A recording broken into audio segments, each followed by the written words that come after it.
जज़ा व सज़ा। अल्लाह ताला ने मलकुल मौत से पूछा, तुझको किस बंदे की रूह कब्ज़ करते वक्त कभी रहम भी आया या नहीं?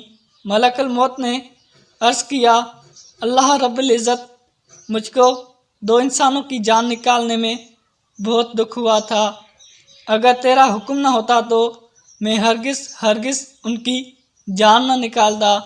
इरशाद हुआ, बताओ वो 2 लोग कौन थे? अर्ज़ किया, एक तो वो बच्चा था जो नया पैदा हुआ था और अपनी माँ के साथ जहाज़ के टूटे हुए तख्ते पर बेसरो सामानी की हालत में बेर बखेरा में तैरता जा रहा था।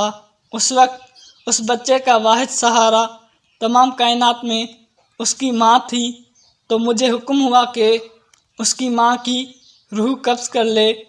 उस वक्त मुझे उस बच्चे पर बेहद रहम आया था, क्योंकि उस बच्चे का उसकी माँ के सिवा कोई दूसरा खबरगेर न था और भूखा प्यासा अपनी माँ के दूध के लिए तरस रहा था। और बारी ताला दूसरा एक बादशाह था जिसने एक शहर कमाल आरजू से ऐसा बनवाया था कि वैसा शहर दुनिया में कहीं नहीं था।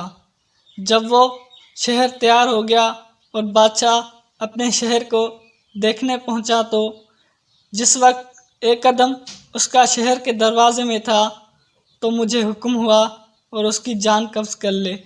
उस वक्त भी मुझे बहुत रोना आया था कि वो बादशाह क्या कुछ हसरतें अपने दिल में ले गया होगा। अल्लाह ताला ने फरमाया, इज़राइल, तुम्हें एक ही शख्स पर 2 बार रहम आया है, क्योंकि ये बादशाह वही बच्चा था जिसको हमने बगैर माँ बाप के, बिना किसी सहारे के समंदर की तेज़ तंद लहरों में, तूफ़ानों में भी महफूज रखा और उसको अशमत व सरोत की बुलंदियों पर पहुंचाया। और जब ये उस मर्तबे को पहुंचा तो हमारी ताबेदारी से मुंह मोड़ा और तकब्बुर करने लगा और आखिरकार अपनी सज़ा को पहुंचा। उम्मीद है दोस्तों ये वीडियो आपको पसंद आई होगी। अगर वीडियो पसंद आई तो वीडियो को लाइक करें और हमारे चैनल को लाजमी सब्सक्राइब करें। ज़िंदगी रही, सेहत रही, तो मिलेंगे अगली वीडियो में। तब तक के लिए अल्लाह ने कृपा।